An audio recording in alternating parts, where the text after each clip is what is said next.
కానీ లేకపోతే local MP కానీ వీరందరూ ఓట్లు అడిగేటప్పుడు రోడ్లు బాగు చేస్తాం, మీ బ్రతుకులు బాగుపడతాయి ఇట్లాంటి మాటలు మాట్లాడారు. కానీ ఇటువంటి యాక్సిడెంట్ వచ్చినప్పుడు ఎటువంటి కాషన్ కానీ ప్రికాషన్స్ కానీ ఎందుకు తీసుకోరంటూ కూడా ప్రజలు మండిపడుతున్న పరిస్థితి కనిపిస్తుంది. మొత్తం మీద ఆ కుటుంబంలో అయితే విషాద ఛాయలు నెలకొన్న పరిస్థితి. ముగ్గురు చేతికొచ్చిన ఆడపిల్లలు చనిపోవడం అనేది చాలా బాధాకరమైన విషయం. ఇద్దరు పిల్లలు కూడా వాళ్ళ తల్లిదండ్రులను కోల్పోయారు. ఇలా అనేక కుటుంబాలు రోడ్డు మీద పడుతున్న పరిస్థితి. లాస్ట్ డిసెంబర్లో కూడా 7 మెంబర్స్ చనిపోయారు. చావులు అవుతూ ఉన్నాయి. ఒక పండగకి వెళ్ళాలన్నా పబ్బానికి వెళ్ళాలన్నా కూడా ఇబ్బంది అయిన వాతావరణము. అట్లీస్ట్ ఆ ఊర్లో పిల్లనిద్దామంటే కూడా దిక్కు దివాన లేదు. పిల్లనివ్వడం పక్కన పెడితే చావులు అవుతున్నాయి. ఇది ఖచ్చితంగా చనిపోవడం కన్నా ఇది హత్యల కిందనే భావించాలంటూ కూడా అనేక మంది మాట్లాడుతున్న సిచ్యువేషన్. మొత్తం మీద ఇదంతా ప్రభుత్వం ఖచ్చితంగా మేల్కోవాలి. మరోవైపు కాషన్స్ రోడ్లు బాగు చేయడం, ఆ గుంతలు కానీ లేకపోతే అక్కడున్న ఏరియాస్ అంతా కూడా డెవలప్ చేయాల్సిన బాధ్యత అయితే ఉంది. ఇప్పటికైనా ప్రభుత్వం కళ్ళు తెరుచుకొని అసలు ఏం జరుగుతుందని చూస్తారా, లేకపోతే ఇదే నిర్లక్ష్యం వల్ల ఇంకా చావులు వీరే హత్య చేస్తారనేది కూడా మొత్తం మీద తెలుస్తుంది. Right thank you Patricia, thanks for the details. ఈ ఘటనకు సంబంధించి డిఫరెంట్ ఒపీనియన్స్ మనం చూస్తున్నాం. ఓ పక్క లారీలో ఉన్నటువంటి ఆ డ్రైవర్ వాళ్ళేమో బస్సు వల్లే ఈ ప్రమాదం జరిగింది, ఆ గుంతలను తప్పించబోయి వచ్చి లారీ మీదకు దూసుకొచ్చిందని వాళ్ళు చెప్తున్నారు. మరోవైపు లేదు, లారీ ఓవర్లోడ్ అయి ఉంది, దానివల్ల కంట్రోల్ అవ్వలేదు ఆ గుంతల్లో, అందుకని బస్సు మీదకు వచ్చిందని చెప్పేసి మరి కొంతమంది మాట్లాడుతున్నారు.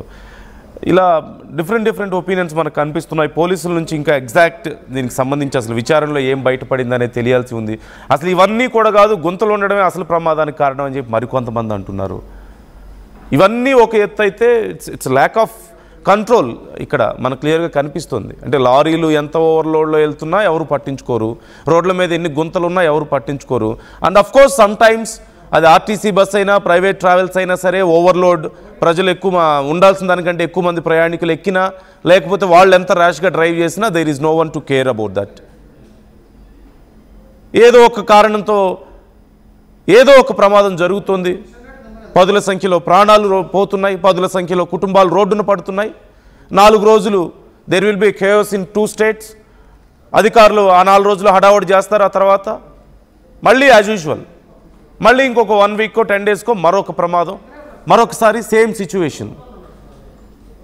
There is no value for peoples lifes. ఇక్కడ ఏదో డబ్బులు ఇచ్చేశారు, కాంపన్సేషన్ ఇచ్చేశారు, ప్రతిపక్షాలు వచ్చేసి మాట్లాడతాయి గుంతలు ఉన్నాయి, ప్రభుత్వం చేత కావడం లేదని. అంతకుముందు ప్రభుత్వాల్లో ఉన్న ప్రతిపక్షాలు ఇప్పుడు మాట్లాడేది, మళ్ళీ ఇప్పుడు కొత్తగా ఏదో ప్రత్యక్షమైనట్టు అక్కడ గుంతలు. సో సిస్టంలో ఖచ్చితంగా చేంజ్ అవసరం ఇలాంటి విషయాల్లో. ముఖ్యంగా పబ్లిక్ ట్రాన్స్పోర్టేషన్ విషయంలో లైసెన్సుల దగ్గర నుంచి మొదలు పెడితే వెహికల్స్ ఫిట్నెస్ దగ్గర నుంచి ఓవర్లోడ్ దగ్గర నుంచి ప్రతి ఒక్కటి చాలా చోట్ల చాలా అవినీతి జరుగుతుంది. మొన్న కర్నూలు ఘటన మనం చూసాం, మోడిఫికేషన్స్కి సంబంధించి ఒక సీటర్ బస్సును తీసుకొచ్చి స్లీపర్ బస్గా మార్చేశారు. There are lot of questions about fitness. ఇప్పుడు ఎవరన్నా ఆలోచిస్తున్నారు అసలు దాని గురించి ఏం జరిగింది, మరి దాని మీద ఏమైనా చర్యలు తీసుకున్నారా లేదా అనేది? No, new things are happening everyday. రోజుకి పదుల సంఖ్యలో కూడా ఇలాంటి ఘటనలు జరుగుతున్నాయి. బట్ కేవలం నష్టపోయిన ఆ కుటుంబాలకు మాత్రమే తెలుసు నిజమైన నొప్పి ఏంటో, నిజమైన పెయిన్ ఏంటో. మేబీ ఇప్పటికిప్పుడు వీటి ఫలితం ఉండకపోవచ్చు. నాయకులు అనుకోవచ్చు ఇప్పటికిప్పుడు ఏం కాదులే అని, అధికారులు అనుకోవచ్చు ఇప్పటికిప్పుడు ఏం కాదులే అని. రేపు మీ కుటుంబాలకి ఇలాంటిది ఏదైనా నష్టం జరిగితే అప్పుడు తెలుస్తుంది. ఆర్ ప్రజలు ఖచ్చితంగా వాళ్ళ అభిప్రాయాలను వ్యక్తం చేసే టైంలో వ్యక్తం చేస్తారు, చేసే పద్ధతులు. అప్పుడు దాకా వెయిట్ చేస్తే చివరికి నష్టపోవాల్సి వస్తుంది.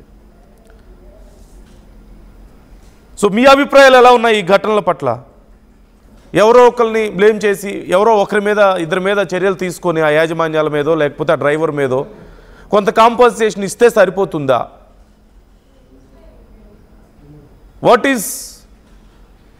What should happen here? అసలు ఏం జరగాలి? ఎందుకు ఇలాంటి ఘటనలు రిపీటెడ్గా జరుగుతున్నాయి? మళ్ళీ ఏం జరగాల్సిన, ఏం చర్యలు తీసుకోవాల్సిన అవసరం ఉంది ఇలాంటి విషయాల్లో? ఇలాంటి ఘటనలు మళ్ళీ జరగకుండా ఉండాలంటే ఏం మార్పు రావాల్సిన అవసరం ఉంది? ఎవరు తప్పు ఉంది ఇక్కడ? ప్రభుత్వాలదా, అధికారులదా, ప్రజలదా? ఎవరిని క్వశ్చన్ చేయాలి, ఎవరిని బ్లేమ్ చేయాలి? ఆ తండ్రికి ఎవరు సమాధానం చెప్పాలి? ఆ కుటుంబాలకు ఎవరు సమాధానం చెప్పాలి?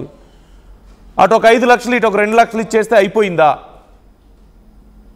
అంతేనా విలువ ఆ ప్రాణాలు కోల్పోయిన వాళ్ళకి?